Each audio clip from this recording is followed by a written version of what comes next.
Hello, and welcome to another Elements photo tutorial, this one on vignettes. Vignettes refer to this darker edging around the photograph. In traditional photography, it is usually caused by the lens's inability to capture adequate light, but it also may be caused by filters or lens hoods.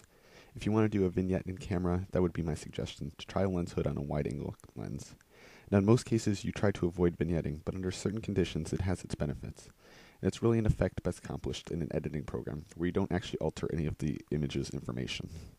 Now, as for its uses, it can largely be used as a recomposition tool. A vignette can draw a viewer's eyes towards the center of the photo, or it can emulate the natural vignetting of most camera lenses, lost when cropping or stitching panoramics together. Now, as for making a vignette in Photoshop, it's very simple. We're going to use this picture here, which I will make available for download because it has a dreamy style to it, and thus would work well with a vignette. So first thing we're going to do is we're going to use the gradient tool right here. We're going to select the circle gradient, and then we're going to pick one of the preset gradients. We're going to pick this black one, or well, this white one here. That fades to black here. Hold on. Let me reset my things.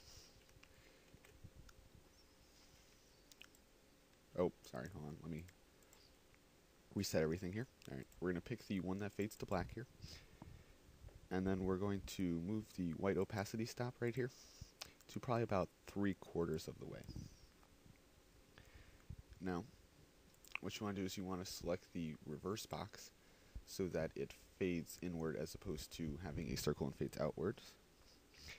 And then for the sake of this, we're going to turn on a grid so we can find the absolute center of this, so we can get a nice centered vignette. Next, we're going to create a new layer, and then make sure we're making on the new layer. We're going to select the center of the thing and hold the shift key so we can get a nice straight line, although that's not necessary. I like to do it. Now what we have is, I'm going to turn this off really quick, is we have a really kind of heavy vignette here, which, you know, is fine, but we can also do some other stuff here. We can lower the opacity, get a subtler vignette. We can also change the blending modes. I would recommend either soft light for this, that gives a nice subtle one, you can tell there is a vignette there, or we can go with an overlay. That's a bit heavier. Also, one more thing you can do here, so we change this back to normal, is you can actually change this to white. Control I is inverse, and this will turn into white. You see this a lot with portraiture, more than anything else. Now, although this does look nice, I caution you to use vignettes for everything. I would constrain myself mainly to portraits, dreamy style photographs, or vintage style photographs, because it is possible with a vignette to ruin a terrific photo, so I would recommend that you use them sparingly.